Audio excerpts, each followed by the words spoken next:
asalaamaaleykum amis du monde gens de bien yéen ñi faral di topp fii ci 7vision Prod ci émission bi ñu duppee Droito bi tey ñu dalal ndaanaan kenn ci ñi nga xamante ni ñooy daagaana baatu étudiants yi fële ca faculté des lettres ñu nar a yaatal ak moom ci déroulement élection yi foofu ak nan lañ ci nar a sóoboo ñoom ndax li ci des daanaka bareetul tey ñu nar ko dalal waxtaan ak moom ñu ngi lay nuyu Yamar. waaw salaamaaleykum. Tout d'abord maa ngi leen remercier ci invitation bi 7vision Prod di rafetlu aussi concept émission bi donc di leen ci félicité bu baax di la nuyu Pape Demba di nuyu téléspectateur 7vision Prod yëpp donc di rafetlu émission bi vraiment. macha allah am na solo ñu ngi rafetlu yéen ñëpp ñi ñuy faral di topp di ñu encouragé ci émission bi ci concept extra tey ñu dalal ki nga xamante ni mooy Yamar gars yi xam ko bu baax fële ca université. Yamar boo doon tënk nga présenter sa bopp ci lu ndaw ngir ñu la xamul loolu ñuy wax. donc sur ça bon pour présenter sama bopp ça sera un peu compliqué mais je vais essayer juste de dire l'essentiel suñu position à l'université donc c'est Yamar Cissé donc je suis étudiant en master 2 au département de sociologie je suis venu à l'université en 2015-2016. Et l'année dernière, j'étais le président de la commission pédagogique de l'amicale des étudiants de la faculté des lettres et sciences humaines. Et en même temps aussi, j'étais membre du comité hygiène et sécurité du travail de la faculté, choisi par le doyen pour travailler avec l'administration, qui question d'hygiène et sécurité du travail, que ce soit des professionnels ou bien des étudiants. Donc, ci loolu di profiter occasion bi di ko nuyu moom le doyen et que di féliciter administration bi yëpp ci seen collaboration ak amicale. Uniquement pour le bien-être des étudiants.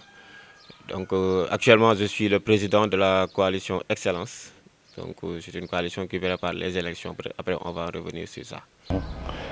Coalition Excellence boo ko waxee ñu bëri dañuy gis ni ñu bëri daw nañu wut ci coalition Excellence ndax liste yu bëri la regroupé nan nga def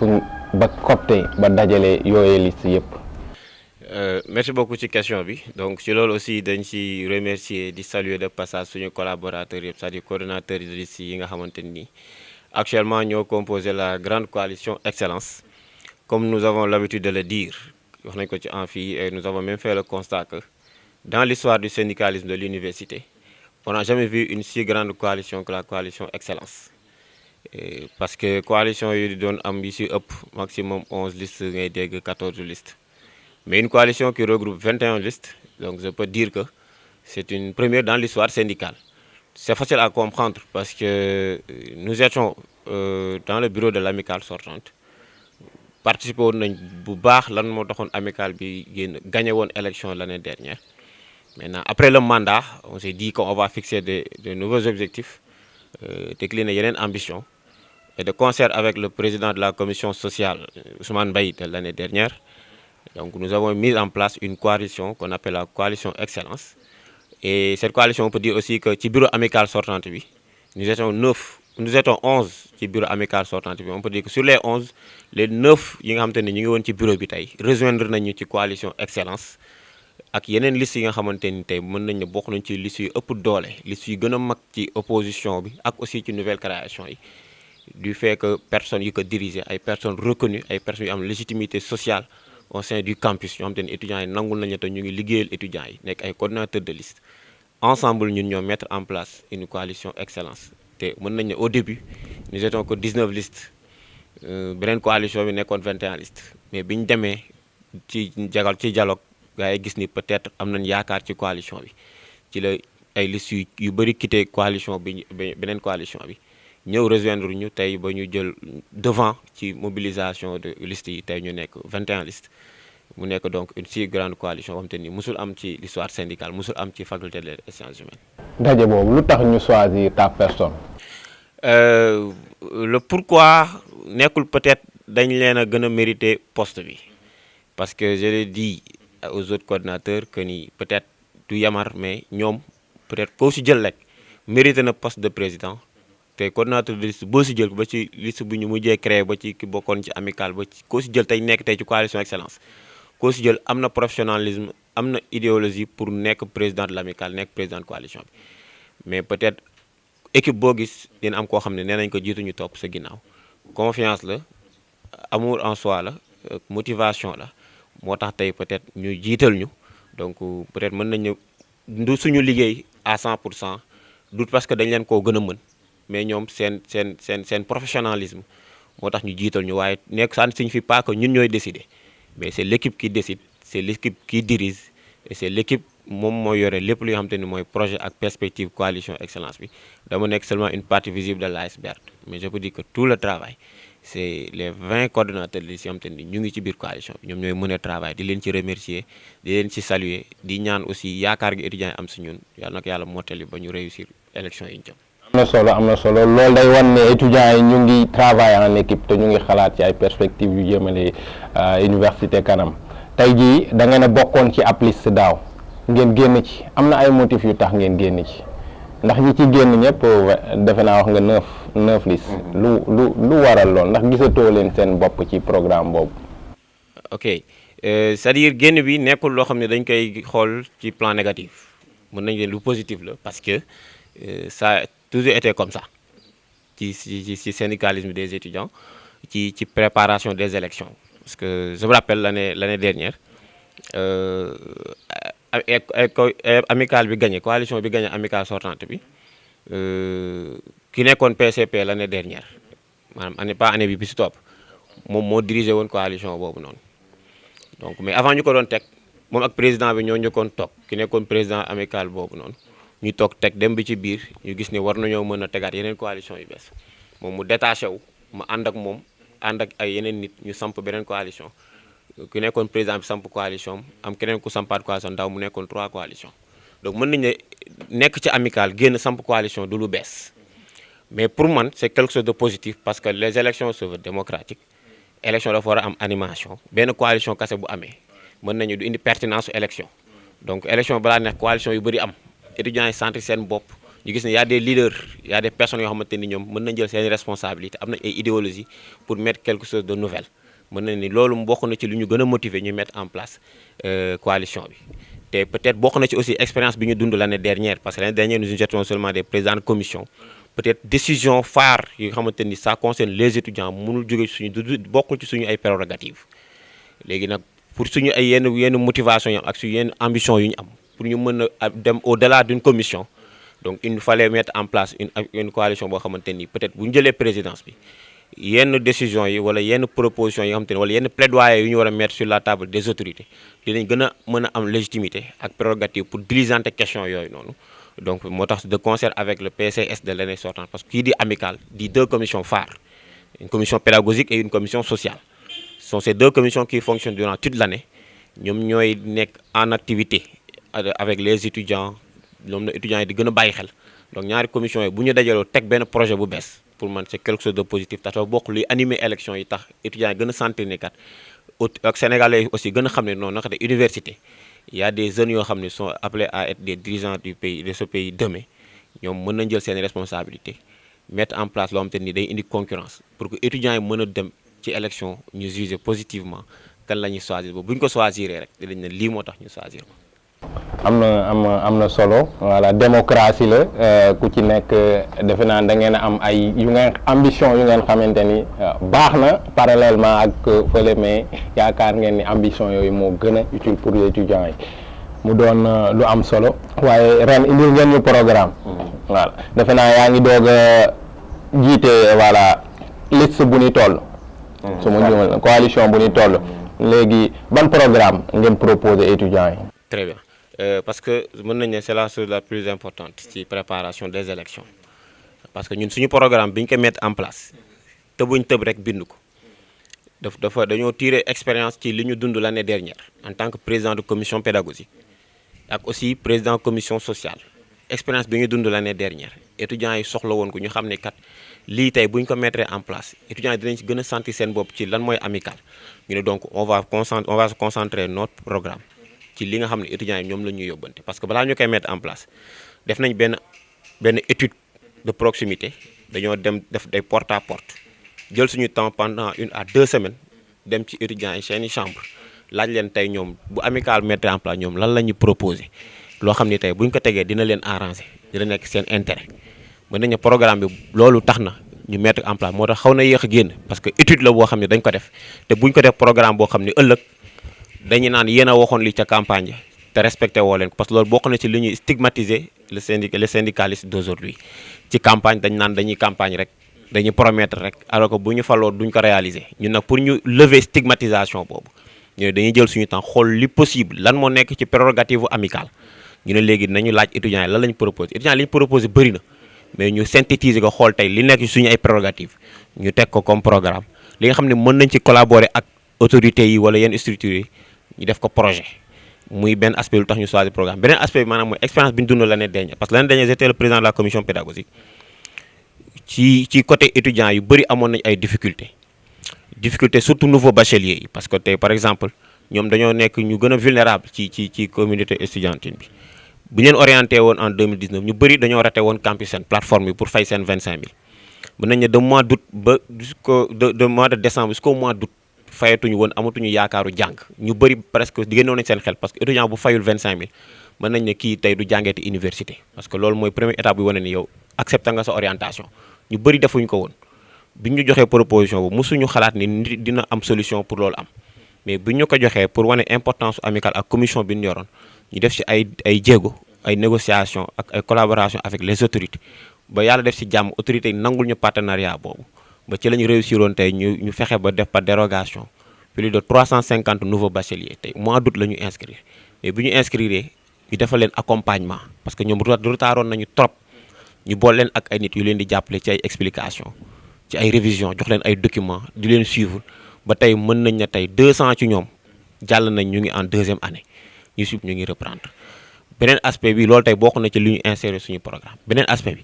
maanaam mooy suñu capacité de réflexion mais dans une gestion inclusive avec les étudiants ci loolu tey daaw seetlu nañu Covid bi xawoon na perturber le système jaaxaloon na ñëpp tëj nañ université bi xamatuñu woon fu ñu jëm kenn amatul woon solution bi Covid bi bettewee ñun nag stratégiquement pour wane gestion participative bi ñu def ak étudiants yi ñu élaborer benn questionnaire ñun ñoo njëkkoon ñu ko def questionnaire bi ñu distribuer ko aux étudiants ñu laaj leen seen xalaat par rapport ak reprise bi autorités yi bëgg proposer ci cours en ligne ak yooyu étudiants yi presque 5000 étudiants répondent dans 3 jours joxe seen proposition ñu jël proposition boobu def ko synthèse def lu ñuy wax benn modèle pédagogique ñu proposer benn modèle pédagogique je l'avais soutenu à l'assemblée de faculté ñu ne leen étudiants yi lii la ñu proposé pour reprise bi tey mos nañ ne étudiants yi bëri dañ doon ñëw classe di laaj documents yi professeurs yi doon joxe anciens documents yi loolu bokkoon na ci li ñu proposé ba autorités yi rek nangul na ko ñu leen koy remercier muy ñu distribuer les cours avant l'arrivée du professeur donc étudiants yi tey balaa ñu ñëw en fait am nañ déjà le cours ak aussi reprise bi ni ñu ko réfléchir woon maanaam reprise boo xamante ni ñëpp dañ ciy sentir seen bopp ak loolu donc juste pour montrer l'importance bi ñu am expérience bi ñu vécu ak aussi sur le plan hygiène ak sécurité am na ci programme dinaa si ñëwaat léegi parce que boo xoolee Covid bi aussi perturbé woon na système bi mais ñun bi ñu waajee dugg si waat au mois de septembre à l'université on s'est dit que dañuy signer en partenariat ak OMS ak ministère de la santé pour ñu defal ñu formation sur les risques ak engagement communautaire boobu étudiants yi ñëwaatee université dinañ xam nañ leen di sensibiliser ci Covid nañ leen di sensibiliser ci respecter gestes barrières di si remercier le professeur Sylvain Landir Faye mi doon piloté loolu noonu ba waa OMS yónnee ñu équipe ministère de la santé yónnee ñu équipe ñu amoon ay psychologue ay sociologue yu ñëwoon on avait formé 200 étudiants ci ñu préparer leen ci ay denk ay relais ci communication sensibilisation ba tey moo tax tey plan boobu ñu proposé woon mën nañ ne tey toute l'université l'avait validé ba étudiants yi bi ñu ñëwaatee tey jàng nañ ba affaire bi jeex dégguñu benn cas au campus pédagogique de la fac donc sur ce aussi on s'est dit que cette année on va essayer de mettre quelque chose de nouvel comme programme ñu réfléchir sur le plan pédagogique sur le plan social sur le plan environnement ak sport et culture d'abord sur le plan pédagogique gis nañ ni y a un programme mais aussi y a des projets ci programme bi boo xoolee ñëpp loolu la ñuy wax accueil des nouveaux bacheliers orientation ak yooyu noonu mais ñun ñu appuyer leen def nañ programme mais li ñu ëppal solo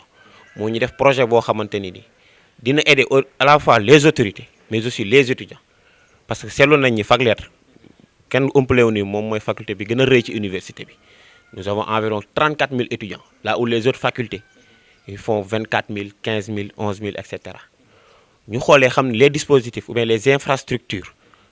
dañuy manquer des fois des fois nga gis benn amphi boo xam ni étudiants yi dañ fay fees ba ut ay xeer pour toog ci kanam wala des fois ñu yóbbu ci yeneen chapiteaux comme chapiteau fac droit wala chapiteau fac lettres di fa defi cours on s'est dit que maintenant en quoi la fac lettres par exemple amul chapiteau là où fac droit wala fac science am chapiteau ñu ne léegi ñun dinañ mettre en place benn projet boo xam ne dinañu permettre tey en collaboration avec les autorités ñu mën ñu construire benn chapiteau moderne boo xam ne dina jël maximum 2500 étudiants pour mën a améliorer les infrastructures. C'est possible parce qu'on nous a rencontré dans l'histoire que c'était un président d'amicale qui avait tout fait pour que l'État puisse construire le nouveau bâtiment de la fac des lettres. Et c'était un président d'amicale qui avait tout fait aussi pour que l'État puisse construire l'amphi Mbaye et la case d'inscription. Et nous on s'est dit que tey dinañ delluwaat amicale valeur de création boobu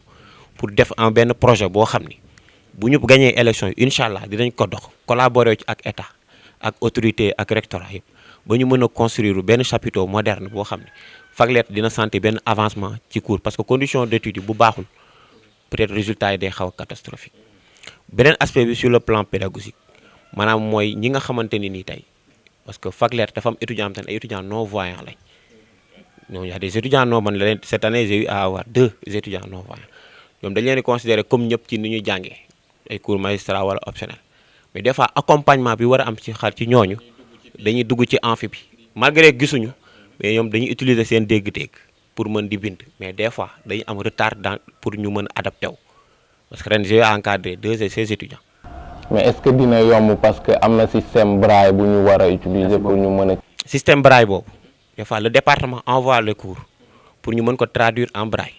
mais des fois day am retard traduction en braille bi kese du doy mais il faut que étudiant bi am ku koy suivre pour di ko accompagner ñun ci suñu programme ñu ne maintenant on va réfléchir pour ces étudiants ñu mën a xool nan la ñuy mettre équipe boo xam ne dinañ accompagner parce que ils sont nombreux à la fac mais des fois duñu leen bàyyi xel ñun on va réfléchir pour ces étudiants. beneen aspect bi maanaam mooy aspect des départements xam nañu étudiants dañuy soxla ay livres bu ñëwee bibliothèque universitaire des fois day am pénurie d'ouvrage ci yooyu ñu ne on va renforcer les bibliothèques département pour que au moins étudiant bu soxlaa benn livre dans l'urgence dina mën a dem si bibliothèque département mu gis ko fa wala bibliothèque faculté boobu mu gis ko fa. loolu am solo la dagguma la ndax des fois y a ces documents yi nga xamante ne étudiants yi ne France dañ koy am à temps. seen recherche da leen koy yombalal waaw loolu bu ngeen ko defee dina doon lu am solo lu nga xamante ni dinañ mën a am yenn œuvre yu nga xamante c'est essentiel pour la recherche. effectivement parce que boo xoolee te loolu lu tax mu gën a yomb en France par exemple c'est parce que dañoo am benn avancement ci dispositif numérique maanaam ci internet bi les ouvrages sont des fois en ligne ak yooyu noonu te boo xoolee tey l'université actuellement di ci féliciter le recteur dafa nekk ci benn plan benn lu ñuy wax plan bimodal. bi mu xamante ni day allier à la fois présentiel ak distanciel ci distanciel boobu l'étudiant a besoin de connecter wu ci plateforme utiliser connexion pour mu koy permettre mu def yenn recherche yi ci loolu ñu ne on va mettre en place aussi benn comme genre projet dinaa si ñëwaat loo xam ne dina permettre étudiant mu initier wu ci cours à l'informatique parce que boo xoolee tey y a des cours en ligne à la fac te étudiant bu ñu ko formé wul ci cours en ligne peut-être day am ay problème pour adapter wu. Sur le plan pédagogique, nous aussi, on va réfléchir sur ça. Aider les autorités à ce que les étudiants aient un renforcement du domaine informatique. Donc, c'est en résumé, parce que les produits peut-être ci émission, mais en résumé, c'est l'aspect pédagogique. Parce que nous, c'est une mission fondamentale. Nous devons centrer à 80%, voire 85% pédagogique. Parce que les amical, les étudiants, d'abord, ça réussite m'intéresse. Parce que comme je l'ai dit dans les amphithéâtres, notre mission principale à l'université, c'est réussir dans de très bonnes conditions, mais pour rendre compte aussi à nos parents. Donc, nous, en tant que représentants d'étudiants, en tant qu'amical, notre mission fondamentale, il faut miser sur accompagner les étudiants pour réussir dans ces études, dans de très bonnes conditions. Alors, nous, notre activité, nous sommes miser sur les conditions pédagogiques. Mais on sait que la réussite à l'université incombe 2 dimensions, un aspect social et une dimension pédagogique. Qui aspect social aussi, le président de la commission sociale l'année dernière a pu tirer certaines expériences pour renforcer le programme social. C'est comme nous avons quota pédagogique, favoriser l'excellence pour motiver les étudiants, nous avons quota de codification pédagogique. Un aspect parce que des fois les étudiants ont des problèmes avec leur bourse. Parce que les étudiants ont des bourse pour mener jang. Des fois, si la bourse est yéexee, les étudiants ne peuvent pas resto lekk. Duñu jël sax photocopie cours yi pour mën a jàng parce que ci bourse bi la ñu yaakaar te retard bourse bi des fois dafa am lu koy waral d'après l'expérience bi ñu ci am ak la direction des bourses ni ñu expliqué comme quoi que li koy retardel mooy erreur yi am ci coordonnées étudiants yi des fois seeni coordonnées day am étudiant day am erreur comme numéro carte d'identité day am erreur wala numéro téléphone bi des fois dañuy orienté voilà très bien parce que peut-être bi ñuy remplir données yi bàyyiwuñu woon xel ci erreur yooyu léegi bi ñu discuter parce que ñun bu ñu erreur yooyu pour ñu corriger ko dañu orienté vers peut-être benn structure de banque pour bañ a tudd turam wala vers de la direction des bourses pour ñu mën a corriger foofu erreur et des fois étudiants yi dañuy bàyyi seen cours pour dem foofu durant toute une journée pour def réclamation boobu te des fois dañuy yéex a am satisfaction ñu ne ñun on va réfléchir socialement ci benn programme boo xam ne parce que lii depuis 3 ans discuter nañ ci ak directeur des bourses ba woon ba mu d'accordoon ak ñun ci lii tey bu ñu amee amical bu responsable boo xam ni pare na pour jël engagement dinañu mettre en place benn guichet boo xam ni day nekk benn guichet de proximité pour jël rek réclamation yi étudiants yi ci question de bourse ñu ne donc ñun on va inclure dans notre programme pour favoriser pour yombala étudiant bi ay revendications pour mu bañ a perdre ay heures de cours am dañ mettre en place au sein de soit du campus pédagogique wala direction des bourses bi nekk camp Jérémy ñu mettre fa en place benn guichet boo xam ni dina jël réclamation d'urgence étudiants yi ci question de bourse yi comme ça étudiants fac lettres yi dootuñu demati di perdre beaucoup de temps ci structure yooyu mais bu ñu génnee rek moins d'1 heure li mu def seen réclamation de bourse te moins de 48 heures correction dina am ba ñu mën a éviter retard de paiement de bourse yooyu noonu beneen aspect bi maanaam mooy aspect ji am na étudiante yoo xam ne dañuy am doom mais malheureusement seen doom seen kër duñu am ñu leen ko téewal dañuy indaale xale yi ci biir amphi bi di def cours. loolu est-ce que c'est autorisé? Bon on peut c'est autorisé ou pas je ne sais pas est-ce que réellement c'est autorisé wala déet mais on peut pas dire que ni peut-être étudiante bu bul jàng si parce que sa doom du dugg université. Parce que récemment voilà fac droit la xaw ma y a un professeur qui fait le tour des réseaux sociaux bu téyeloon voilà fac donc ci loolu tey bu ñu xoolee tey même bu ñu ko autorisé wul mën nañ ne dina difficile trop parce que mën nañ ne étudiant bi yow booy ñëw étudiante bi booy ñëw université sa doom bu ko indaale bu amul ku ko téyal doomam day bàyyi jàng bu mujjee parce que voilà la famille avant tout en fait on peut dire ay xale lañ am nañu doom marié nañ am nañuy doom mais dañ leen war a encourager aussi pour ñu wane ni am doom mënu laa teree bañ a jàngi ñu ne ñun on va réfléchir sur ça au lieu que ñoom ñuy jël seen doom di ko yóbbu ci salle examen wala salle de cours yi ñun en tant qu'amical sur le plan social ci quota bi ñuy jot dinañ ci réserver yenn chambre yoo xam ni dañ koy considérer comme benn babysitter maanaam garderie d'enfants lay nekk pour les étudiants de la fac de lettres des enfants moins de 2 ans léegi ñu étudiants yi ku ci amati sa doom au lieu que nga yóbbu ko directement amphi wala nga def examen mu lay perturber dinañ recruter dame boo xam ni ñun amical bi ñoo koy jël en charge di ko fay pour muy garder xale yi léegi étudiante bu amati comme genre crèche comme étudiante bi au lieu que muy dem di perdre ko wala muy perturber wu bu ñëwee dina déposer doomam ci chambre bi bu xam te ni dañ ko réserver comme crèche fac lettres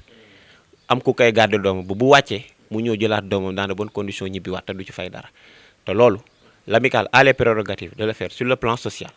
te nous avons inclus ça dans notre programme ba incha allah bu ñu gagné élection yi dina nekk ci lu ñuy njëkk a réaliser. defe naa am na solo li des ci waxtu yu bariwul ñeenti simili 4 minutes moo ci des defe naa waaye balaa ñuy tënk rek ba mënoon a wax rek ci lu gàtt balaa ñuy tëj maanaam question violence universitaire yéen en tant que tey jii ñu nga xamante ni yéen a ngi soxla toog tey fi nga xamante ni mooy chaise bi nga xamante ni yéen a représenté les étudiants de la faculté des lettres lan ngeen ci indi pour résoudre ko moo xam ci wax ak étudiants yi moo xam ci wax ak autorités yi. La violence à l'université parce que ça fait partie des actualités de l'université te vraiment tristesse lañ ci am bu ñu koy dégg wala bu ñu koy gis wala bu ñuy dégg ñu koy interpréter d'une autre manière on peut pas dire que nii mënuñu ne violence du am à l'université mais ñun manière bu ñu koy percevoir maanaam bu amee bonne solution lañ ci mën a def pour éviter ko te boo xoolee ñun fac lettres mën nañ ne cette année bokk na ci faculté yoo xamante ni nii tey enregistré nañ ci 0 violence depuis des années. Pourquoi? Parce que dafa am loo xamante ne ñun dañoo ñëw ñu mettre ko en place avec nos camarades étudiants muy dialogue muy communication muy aussi intervention rapide auprès des autorités pour satisfaction de certaines revendications parce que boo xoolee li ko mën a waral des fois parce que comme l'année dernière j'ai eu à faire beaucoup d'interventions pour éviter yenn mouvement de grève yi yenn perturbation de cours yi ba ci récemment étudiants yi doon def seen manifestation pour sélection master bi rapidement dama def intervention discuter ak ñoom discuter ak autorités yi pour ñu mën a ut solution pour éviter ko boo xoolee violence bi am des fois li koy waral maanaam mooy manque de communication wala yenn démotivation yi am entre étudiants mais ñun li ñu gis comme solution parce que je pense que mu ngi changé je pense que étudiants ñu ngi am benn appréciation ci changement de paradigme question de violence à l'université mais boo xoolee y a des personnes on peut les appeler des personnes leaders des personnes qui ont une légitimité sociale ñoo xamante ni ni étudiants yi dañ leen di déglu man je me suis dit que ni autorité yi par exemple bu ñu jéemee collaborer ak ñooñu dinañ mën a négocier ak étudiants yi pour mën di empêcher yenn violence yi am à l'université doon ay relais très bien des relais de communication ay relais de sensibilisation on peut citer les présidents d'amicales les présidents d'associations les présidents de mouvements les coordinateurs de liste parce que étudiant boo gis université tey bokk na ci amicale locale wala bokk na ci amicale faculté wala bokk na ci benn association culturelle wala bokk na ci amicale donc ñooñu tey am na au moins étudiant boo gis am na nit ku mu rus tey ñooñu noonu tey bu ñu gënee def benn dialogue de proximité di sensibiliser parce que ñun coalition excellence par exemple ñun dañoo depuis bi ñu installé coalition ba léegi à chaque fois on dit à nos étudiants à nos membres et sympathisants il faut jamais essayer de faire la violence à l'université moo tax bi ñu ko mettre en place ba léegi depuis que ñu ñëw université on nous a jamais vu sur des questions de violence à l'université te yaakaar naa ni perspective ak programme bi ñu teg ak stratégie bi ñuy doxalee tey bu ñu ko continuer dootuñ déggati violence à l'université maanaam mooy dialogue mooy sensibilisation interne d'abord ku ne sensibiliser say membres ku si am lu ko naqari nga jéem a xool ban solution ngay teg que nga koy bàyyi muy dem di ko jéem a fajal boppam ñuy dialogue di négociation di discuter autorité aussi di ñu jàppale parce que ku si mel ni le recteur ak le directeur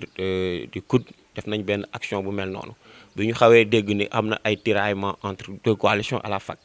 rapidement ils ont convoqué les têtes de coalition ñu discuter autour d'une table trouver solution ku si ne demal wax ak seen membre ba looloo tax ba léegi déggatuñ benn coow ci coalition yoo xam te ni ñoo nekk Faglete je pense que genre dialogue yooyu genre négociation yooyu genre discussion yooyu la ñu war a gën a favoriser pour empêcher lépp loo xam te ni mooy violence à l'université donc di ci waat suñu camarades étudiants yi xam ni tey université lu fa yàqu ñun ñooy souffrir parce que étudiants yi ñoom ñooy dem resto di lekk étudiants yi ñoom ñooy dem ci amphi di jàng tey bu ñu saccagé resto yi wala yooyu peut-être di nga gis sa benn camarade étudiant boo xam ne dafa jëloon xaalisam ñëpp investir ko ci ay ticket tey bu ñu tëjee resto bi malheureusement du am fu mu lekkee donc nuy bàyyi xel action yooyu noonu di gën a bàyyi xel ni par exemple ay grève parce que démb rek xam nga bërki démb am na étudiants yu doon def mouvement ci wàllu bourse bi commencé woon nañu sax jàngaarloo ak force de l'ordre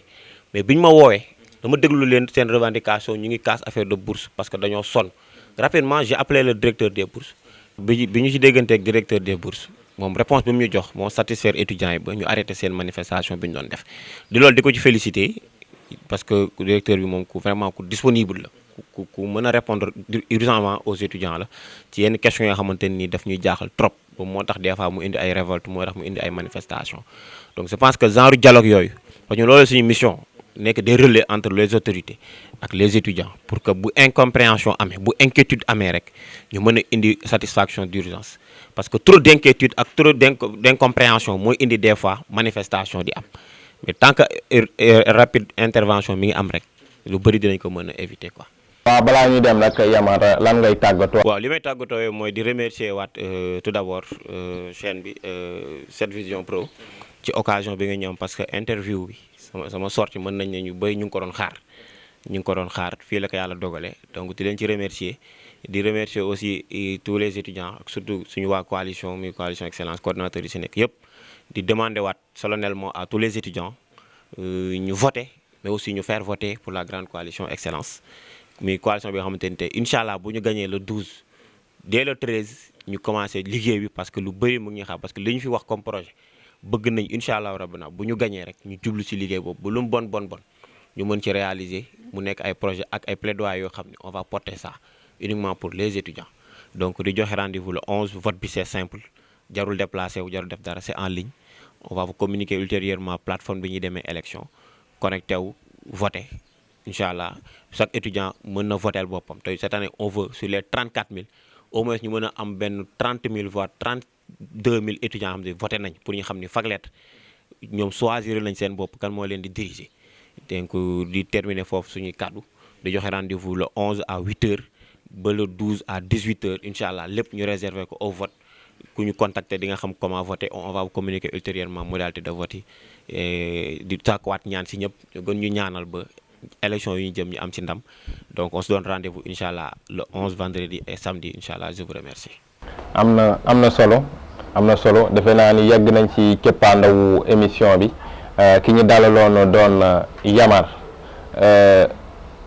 Yamar Cissé Yamar Cissé lañ dalaloon tey mu nekk kenn ci ñi nga xamante ni dañuy daagaana baatu étudiants yi tey mu yàq fi yaatal fi lu nga xamante ni am na solo loolu